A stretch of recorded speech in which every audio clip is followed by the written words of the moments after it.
What is going on, everybody? Welcome to episode 6 of the AJRK Build It podcast. We're having an amazing time talking to y'all.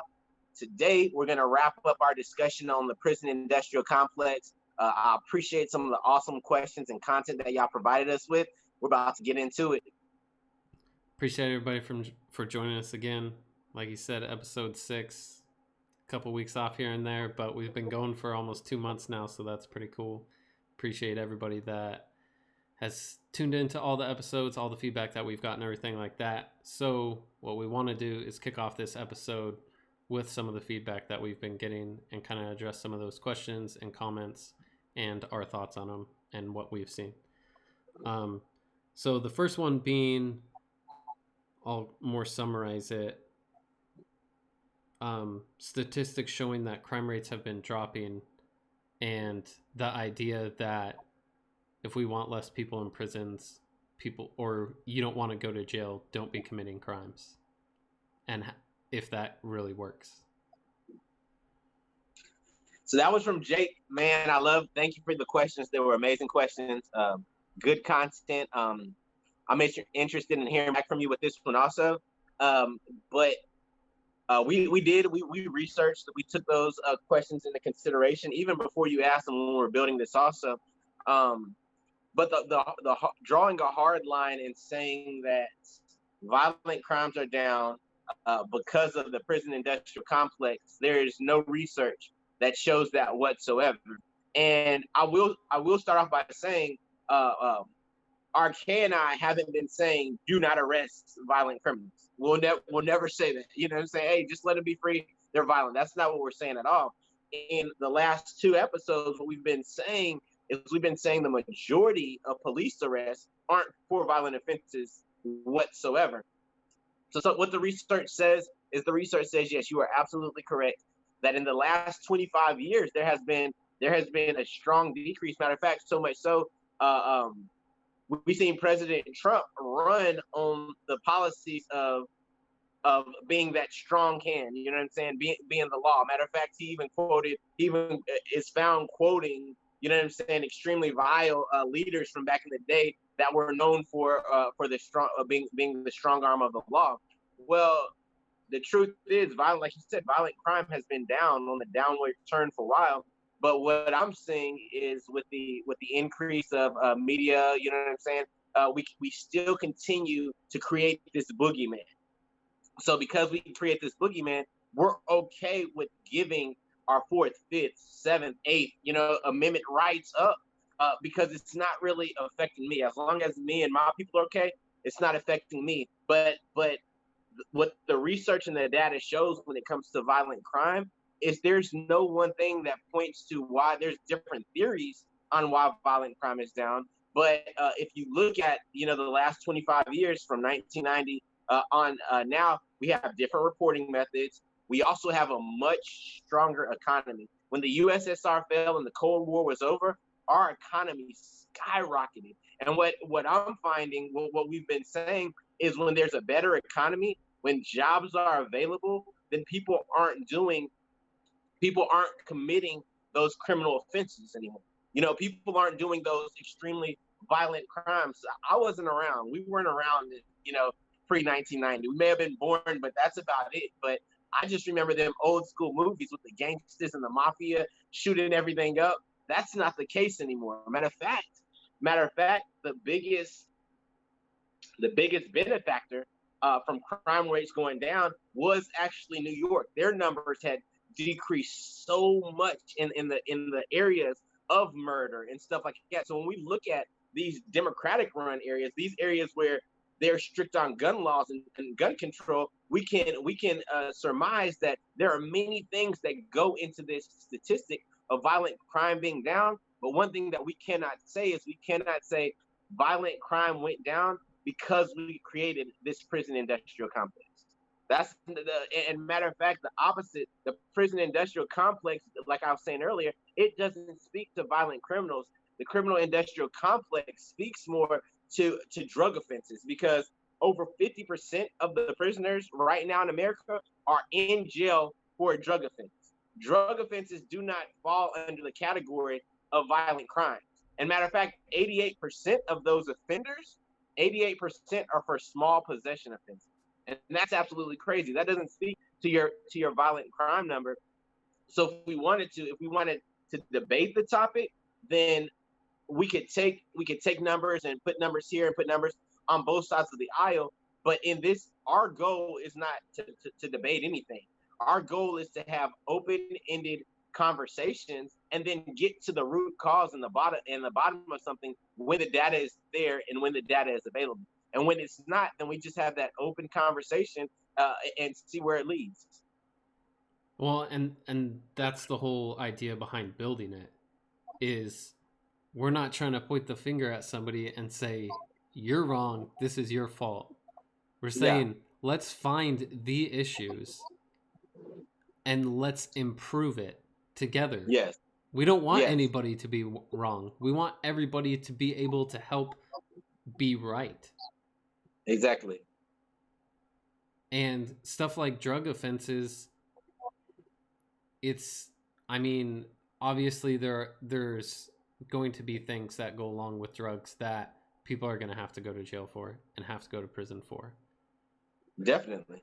But what sent them to prison and the actual root causes behind why those drug offenses are occurring and stuff like that can be a lot bigger issue.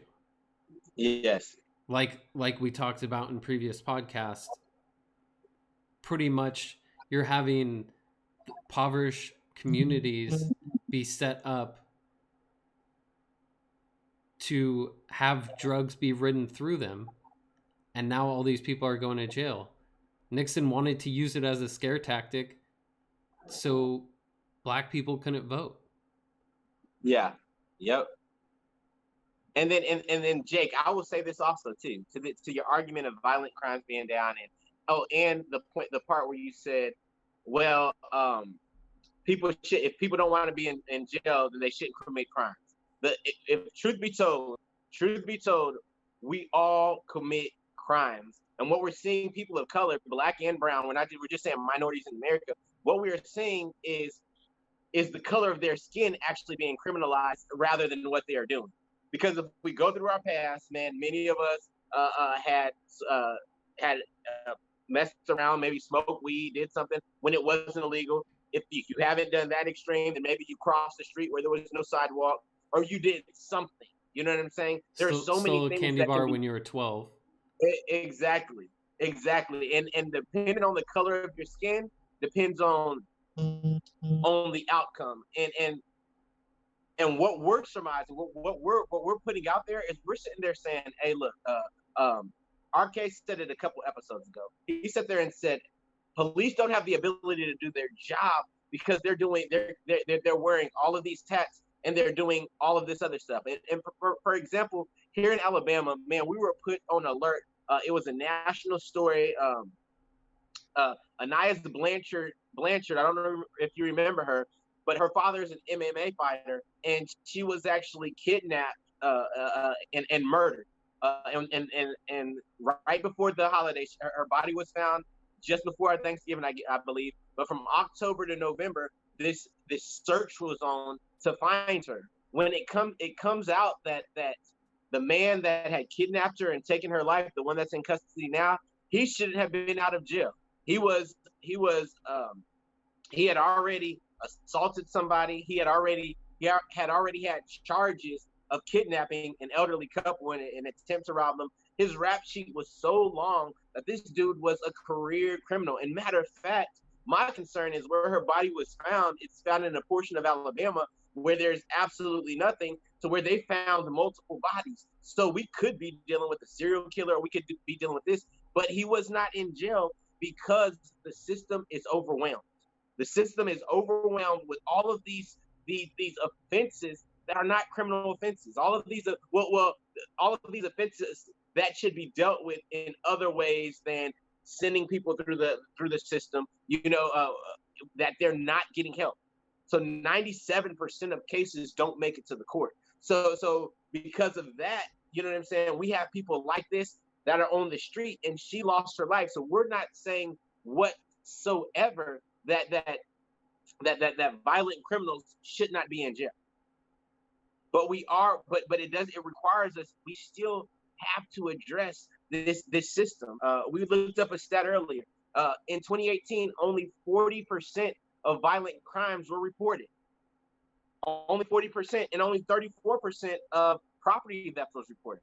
And then when it comes down to a clearance rate, only 46% of those violent crimes ended up being cleared, and only 18% of the property thefts ended up being cleared. So that means like people are not going, like you can report a crime, but if you lose confidence, that what's the point of me reporting if I'm not going to get it back anyways? What's the point of me reporting if nothing is going to be done anyways? You know, so there's many things that go into these numbers, but like I said, we said as recently as 2018, we've seen almost half of the violent crimes not even being reported. And then it'll be interesting to see what the 2020 numbers look like with everything that's going on in America, with the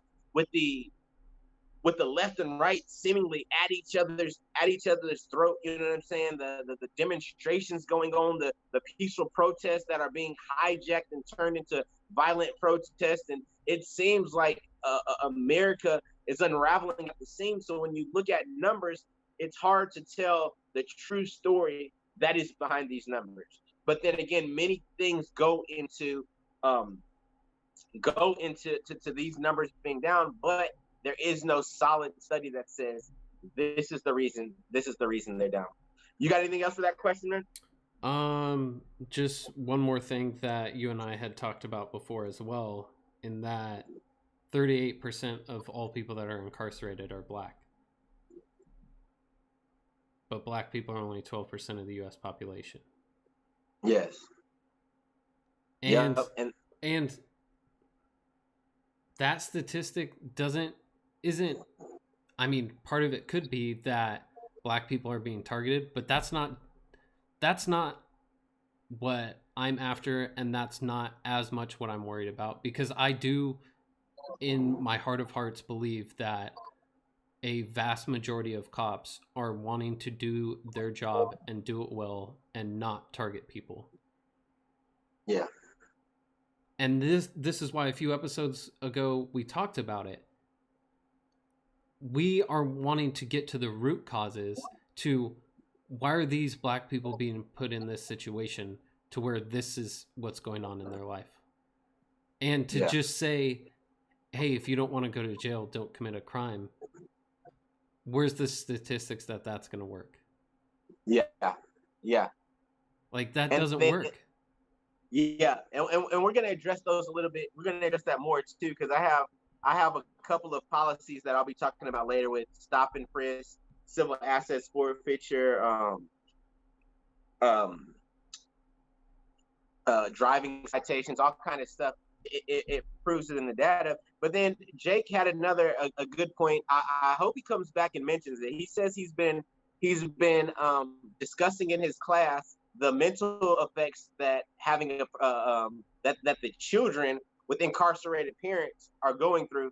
So I'd be interested in hearing what those discussions look like. Are those discussions in the middle? Are those discussions driving a chain of thought? Because if you really look at it, children with incarcerated parents are 3 times more likely to suffer from mental issues, behavioral issues, depression, 2 times more likely to suffer from learning disabilities also. And if you recall last episode, I believe it was, we talked about the school to prison pipeline. We talked about the juvenile detention center. We talked about all of these things to where I think it was 70,000. Yes, 70,000 teens are currently in some kind of prison. And we mentioned the 15-year-old that was detained back in May. She was just released this last week. So the protests and everything that was been going on, the people speaking up for her, it turned out that the judge did let her out of the juvenile detention center. But yes, you're absolutely right. There is a huge mental strain on these children. We see that result in poor health from their parents being incarcerated. And also, 45% of the prisoners that have small children were living at home with their child at the time they were incarcerated.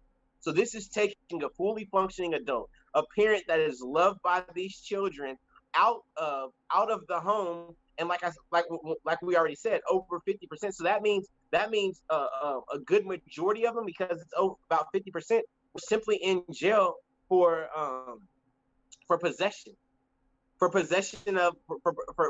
drug possession. So with that being said, like, is jail the best place for them? We already know the cost it costs to the taxpayer, but oftentimes you brought up a good question, because nobody ever talks about the cost it is on these hidden, what are called the hidden victims, the children that have to go through this, that now at a young age they're struggling the rest of their life just to get a fair footing in life.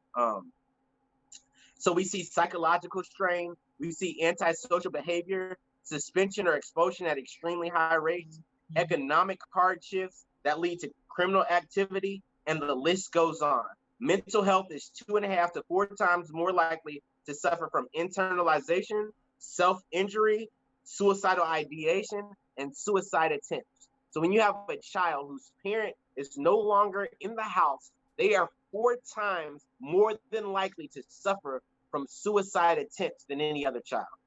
And that is absolutely appalling. That is absolutely crazy. So with that going on, how do we honestly expect these children to succeed in a world, in a school, in an environment where their schools are already underfunded and ran down? And it's not Where they're already, yeah. It's not as simple as saying do the right thing. Exactly. So like I said, it's easy to say that from a standpoint where we have the ability to provide for ourselves and our family. It's easy to say that from a standpoint to where we're comfortable. It's easy to say that from a standpoint to where, yeah, I may have not made mistakes, but the mistakes I did make, I wasn't even, there was no ramifications for the mistakes I did make. So what this requires is for citizens like us to step back, have this conversation, and remove the lens to where we look at these people that are going through these difficult situations by what they did instead of who they are. Because a lot of what they're going through has caused them to be in that place, to be in that predicament, and there has to be a way. Apart from locking them up, when we're talking about on a range of spectrum. Again, take the violent criminals out of your head. We're talking about people that are suffering from the system. We said the last episode that we're no longer incarcerating a person, but we're incarcerating a group of people. RK just gave the statistics of African Americans that find themselves being locked up. And what has been proven time and time again, a simple Google search can take you to websites on the far left and the far right, and you can pull out the data and see that no, there is a problem. We are incarcerating people of color at a much higher rate than anyone else. And if you're going to sit there and tell me Black people are more violent, are more it's in their DNA that they just commit these crimes, hey, bring me the numbers, send them to us, tag us in a link, and I would be more than gladly to study that. But I'm telling you right now, it's not there. Behaviors learned. Yep. And so, man, I appreciate the feedback. I appreciate the questions. I look back to hearing your response. And then getting into some of the things we're talking about, some of the things that lead up to the numbers you were telling them about, and that causes to say policing in America is very racist. And like you said, that doesn't mean that the one wearing the uniform is racist. And I'm gonna catch flack for saying that. You know what I'm saying? I promise you, I'm gonna catch flack for saying that. It doesn't mean the one wearing the uniform is racist, but you can be a part of a program that is designed and has been designed to push racist ideology. So I'll start off New York stop and frisk. One of the biggest study things.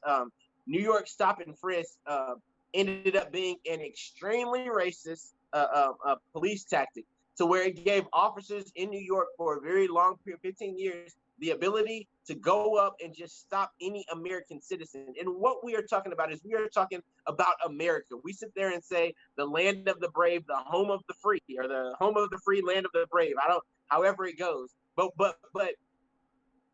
our freedoms, we keep seeing being sacrificed more and more and more for this idea of safety. And the thing is, so if I want to take your freedoms away, I just have to tell you, you are not safe, even though the data isn't there. We sit there and told you. You sit there. Jake brought up to us that violent crime has been on a downward trend from 1990. But in 2000 to 2015, we've seen stop and frisk. So if violent crime is going down, then why do we need this ability to just go up to any random individual and say, hey, I have the right to stop you and ask you what and interrogate you. And if I don't like the answers, then I'm locking you up. And I'd like to see the numbers on how many of those ended in drug offenses, because my bet would be that over 50% of those ended up in drug arrests. Check this out. So at the height of this, I want to say in 2011 or 2013, over 630,000 New Yorkers were randomly stopped and frisked. First off, how do y'all have time to stop 630,000 people in a year? Like, that's absolutely crazy. But the crazy part is 88% of them were innocent. So I'm gonna do homework and I'm gonna look up that number. I'm gonna see what that number is. I'm gonna see if they have the data on the 12% on how many ended up being, drug offenses. Yeah, I want to see that 12% that ended up not being innocent. What they were charged with. The 12% had. You're right. I'm thinking more on like the 70 to 80%. Yeah. Probably 90, because the only other thing that they could get someone for would be what? Warrants, weapon. Yeah, illegal weapons. I would say either a handgun or just a knife that is too big for whatever their state law is to carry. Because I feel like usually isn't it like 2 or 3 inches? And I feel like it's probably easy to get a pocket knife that's bigger than the legal size to carry. But how is that police work whatsoever? And the crazy thing is, so when I looked at so at the height it was 680,000. I will give it to them over the years up to last year. The numbers have started decreasing a lot because it was brought to the public's attention. But so the height 88% was were innocent that year, but the numbers staggered around 70 to 85% every year of the people that they're stopping and frisking being innocent. And the numbers were on average, the numbers are there to where it pointed that racism was a big factor. Just mental bias caused 60% of the people that were pulled over were African American on average, 55 to 60%. On average, about 30% were Latinx. So you know what I'm saying? Any of your Latino races, and then 8 to 10% would be white. Now I'm gonna look at the demographics of New York, but again, that's still a place where the majority of the population is gonna be Caucasian American, and then down after that also. But we're not seeing that in these policing policies whatsoever. And then we on the first episode we talked about our stories and our experiences. And a lot of people say when they watch these videos, they say, hey, just comply, just do this, fight it later. First off, fighting it later costs money. These people that are being policed this way from these communities, how many people have money to go and get a lawyer? Like that's not cheap. A lawyer is not cheap. Just the consultation will set you back $500 to $1,500. And I don't know. And right now, the majority of Americans live paycheck to paycheck. So I don't know how many people have $1,500. We're seeing that with all the COVID issues right now with um, what's it called? Unemployment. Yeah, the unemployment Yeah, rates, all the that stuff. stimulus that's going out, all of that. Yeah, Like people don't have that money laying around yeah, like that. So and I'm telling you, man, it is, as a man, it is so demeaning. I don't know if you saw the video a couple of days ago, 2-3 days ago. Um, a family got pulled over for reported of a stolen vehicle. They were in a van. It was their van. They had the 3-year-old baby on the ground with her hands over her head. Every member of the family, the kids, everyone was on, and this don't even like the vehicle was not. It was their vehicle. I'm saying, like, why do you need to put a baby? What is the baby gonna grab a gun? The baby gonna grab? Man, I have so many weapons. It's like really, like a baby, a 3-year-old is a threat. Like as a man, I couldn't see how I could do that. I couldn't say get on the ground, baby. Like that's crazy. yeah, But yeah, and that's what we're talking about. Like, so yeah, you could be. That's why I say, yeah, I don't think they're racist, but you could be upholding a racist policy. You could be upholding a racist program. So we had the New York stop and frisk. Another one, African Americans are subjugated to much higher vehicle and traffic citations. And the crazy part is the majority of policing ends up being drug issues and traffic citations. And up until 2015, there was no standard of reporting data, you know what I'm saying, or analytics on how to do this. So Harvard, either Harvard or Stanford, put a study together, and they ended up finding that black and brown people were more than likely to get pulled over than their white counterparts. And a lot goes into a study like this, driving behaviors, all kinds of stuff. And I would say driving behaviors. I grew up in a place it was not cool to wear a seatbelt.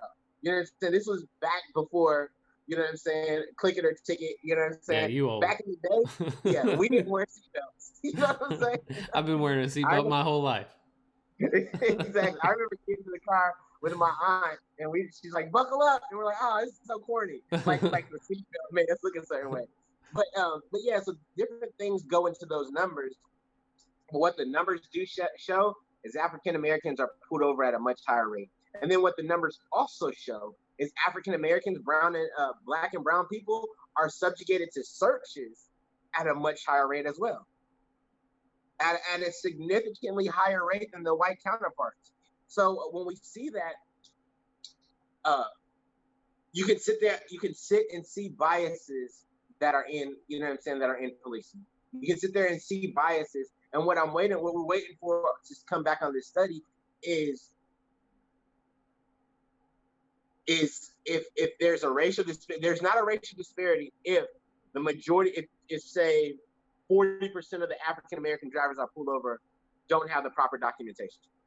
You know what I'm saying? And that goes to show that, okay, if I pull over this individual, you know what I'm saying, that did create this traffic violation, not a good 4 times out of 10, they're not going to have the necessary paperwork. Like you could make that comparison if you said, every Caucasian I pulled over, 10% of them didn't have this, but African Americans 40%.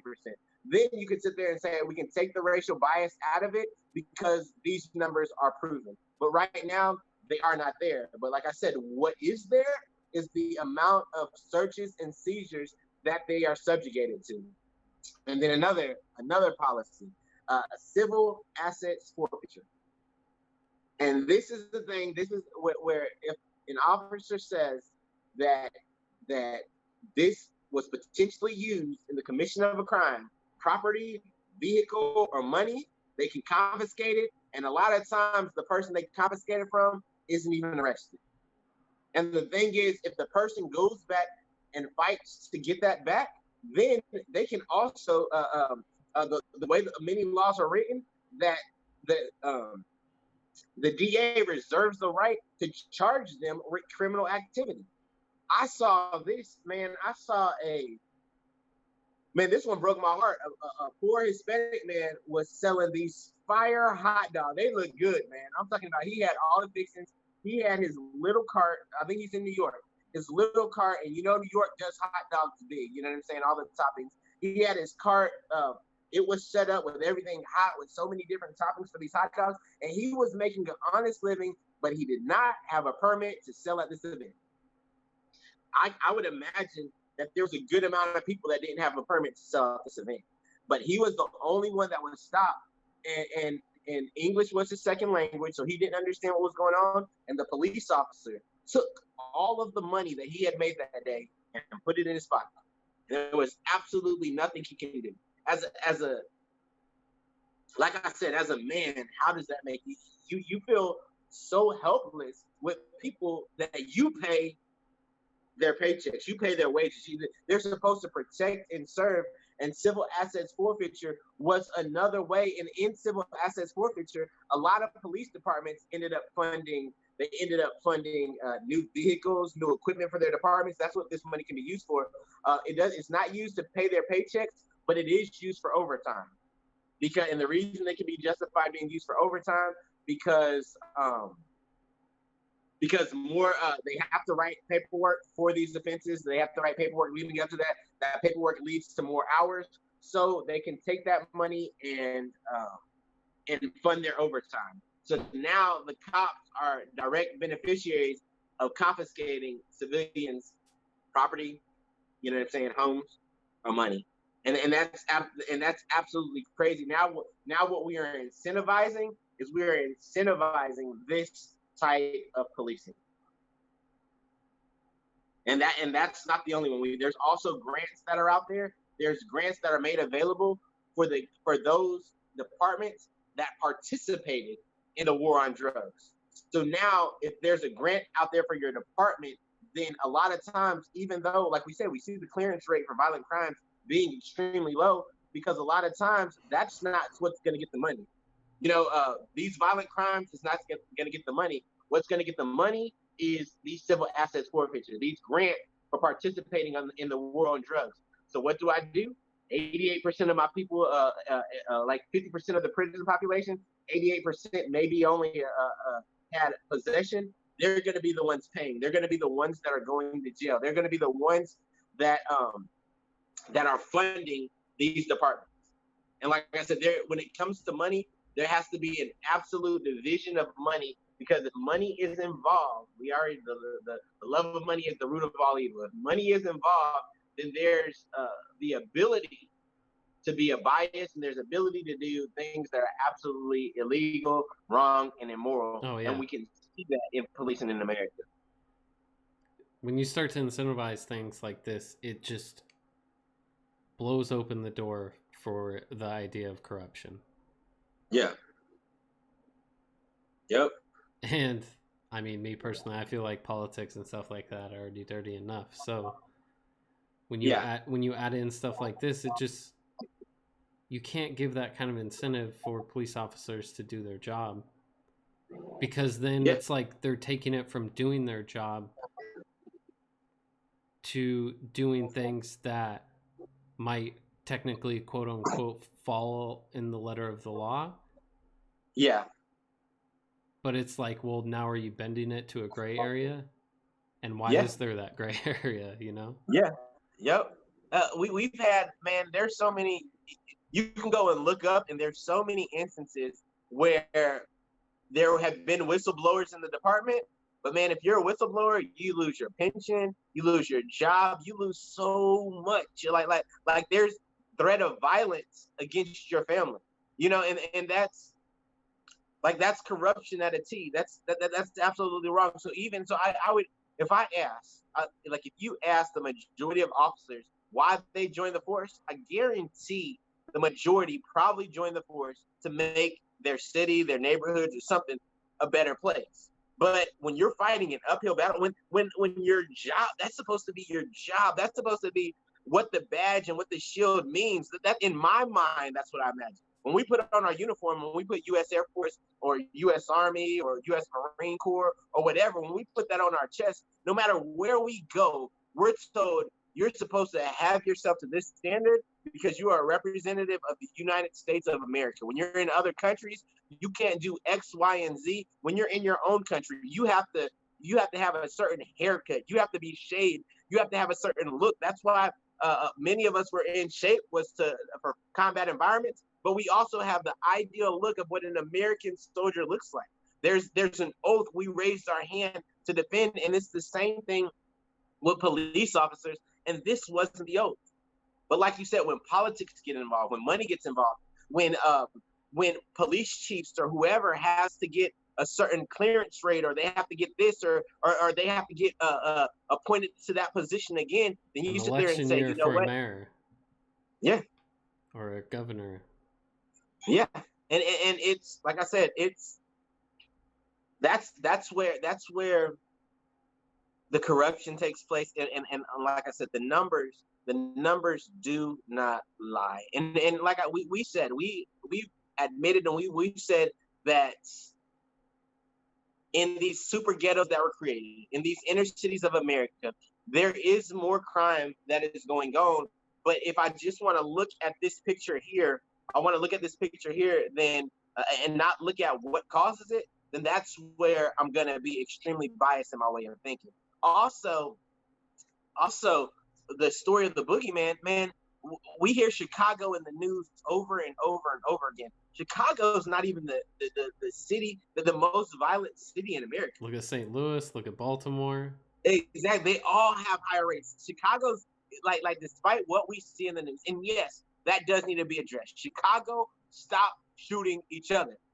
Like all these cities where crime is going on, stop it. You know what I'm saying? But what is going on is being politicized, and we're being told a different story. If you go to Chicago, I guarantee you'll be like, man, this city is beautiful. This is an amazing, this pizza is dope. Like I used to for years say, man, whatever, Chicago deep dish is overrated. I had one. Yo, Chicago got the best pizza out there. And those are one of my best friends, he's an architecture major, and they did a class trip years ago when we were in college to Chicago, and that's one of his favorite cities. Yeah. Like I said, if you go there, you will not have like you'll be like, yo, what have they been telling me for all these years? Matter of fact, on the other end, Alaska and New Mexico, check out those crime rates. And then get back to me and let me know what you think. You know what I'm saying? But it's not. There's no politics that we can play when we say, yo, Alaska. Bruh, crazy. Like, you know what I'm saying? Like, because 99% of people will be like, well, I was never going to Alaska anyways. Yeah, pretty much. You know what I'm saying? But yeah, if we really look at it and we look at what drives these numbers, if we look at what drives crime in it, like America, like I'm going to steal y'all slogan. I'm going to steal 45 slogan. Making America great, like you said, I would start with the education system. And then I would see the many benefits that increases when we have an atmosphere of education and learning that children love. Not only children, but adults love learning. You know what I'm saying? If we take these billions of dollars that are made in the prison industrial complex, if we take these billions of dollars that we invest to take our freedoms away, and we actually put it into our communities, man, 20 years down the line, what we see for our children will be an America that looks way better than what we see today. Agreed. I think that was a perfect way to end it and roll it, because I think we've been going for about maybe 45 minutes. A little bit longer episode today. It's all good. It's all good. We have plenty to say. We took a week off, so y'all getting 2 episodes in one pretty much. Yeah. But I think we can roll into our last words or final thoughts for the episode. I'll kick it off. It somewhat correlates and somewhat doesn't. I was thinking about it the past few days, and do you know who David Goggins is? I don't. He's a ultra marathoner. I'll message you his 2 podcasts with Joe Rogan, but he was a Navy SEAL. I know who he is. Yeah. Navy SEAL ultra marathon runner. Yeah. Mm-hmm.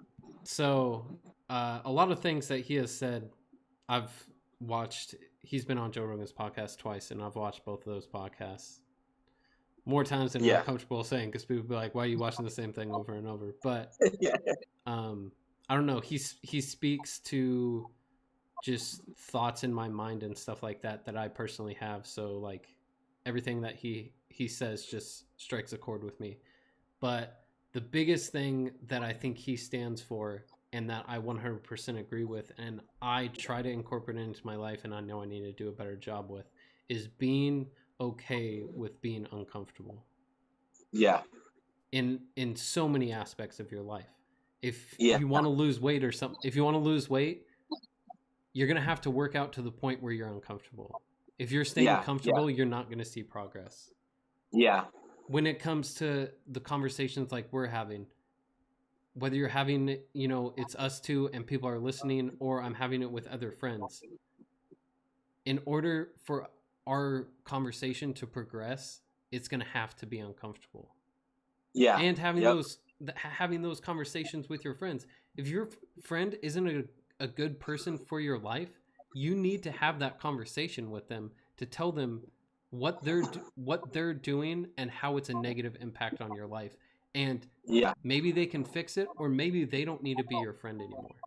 Yeah. And same with a spouse or a loved one. Like, you need to be able to explain to them the things that make you uncomfortable. Either it's something that they need to fix, or maybe that they can help you get over, and you're being a little soft and you need to harden up on it a little bit. Yeah. And that also just goes with overall personal growth, whether it be a job or something like that. Like, if you hate the job that you're in, it's going to be uncomfortable, but maybe go back to college at 35 years old. Maybe go back to college at 40 years old. Or maybe be willing to, you're in a supervisor role in the job you're in now, but you hate your job. Maybe you're going to have to start over at a new job and be uncomfortable with the fact that now at 35 years old, you're low man on the totem pole. But at least you're improving your life and doing something that you enjoy. So being okay with being uncomfortable, that is how you progress your life. Yeah. Man, I love it. And I encourage y'all, say his name for the viewers again. David Goggins. Look him up. Y'all, there's plenty of videos. Look up his story. His story is very encouraging. Him and his mother were I'm talking about almost beat to death almost, by his father. Definitely look up his book. Can't Hurt Me is his book. Yeah.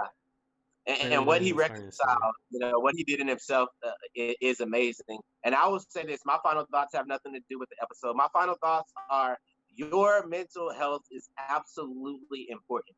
In this day and age, we're going over 4 months of being at home in this pandemic, different aspirations, and we're seeing thoughts and ideas from so many different sides. We're seeing the ones that believe in masks, the no maskers. We're seeing so much negativity being reported on the news. And I promise you, this year it's gonna continue to get worse. You know what I'm saying? This is an election year. There's so many. But what I want to tell you is your mental health is absolutely important. So if you're at home and you're feeling down, you're feeling depressed, you're feeling lonely, you're feeling like a failure at times, man, I'm telling you, you're not alone. You pick up the phone and call anyone and they'll tell you, I've been feeling like that as well. As a pastor, as a teen pastor, as a youth pastor myself, there's so many days I wake up and I'm like, man, God, do you even hear me? Am I even saved? What am I even doing? So you're not alone. It's absolutely necessary, but I want you to notice the signs.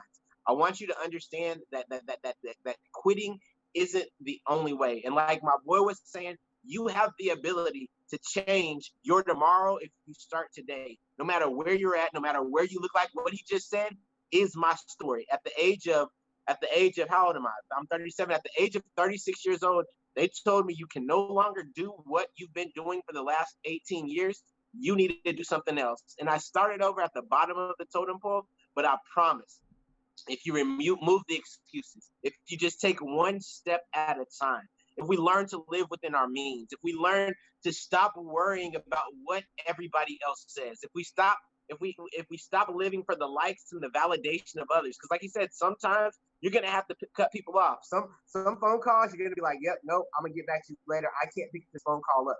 I don't need their likes. I don't need their validation. If I know who I am, if I know the purpose that's on the inside of me, I may be here now, but my decisions today can dictate how my tomorrow looks like. you're not the only one going through this. This might be the perfect opportunity for you to set yourself up for the shift that is happening in the future. Your job, like our jobs, may not be here tomorrow. We're seeing in America an economy, a world that we've never seen before. Many may want to quit. Many may be living in fear of the things that they hear. Many may have a cough and be like, COVID, is that you? You know what I'm saying? No, don't overwhelm yourself with thought and worry and fear. It doesn't do nothing for your life. I'm not saying don't get the medical treatment if you need it. Don't seek this help. But I'm saying what you're going through is normal. Don't quit. If you need to seek counseling or help, pick up the phone and do just that. Your pace is amazing. Like I said, you can make decisions today that dictate to your tomorrow. Man, I appreciate y'all tuning in with us. Those are our final thoughts. Let us know what y'all think in the comments. I love the energy y'all give off. Thanks for sharing and liking our videos. We'll talk to you next week. That'll end it.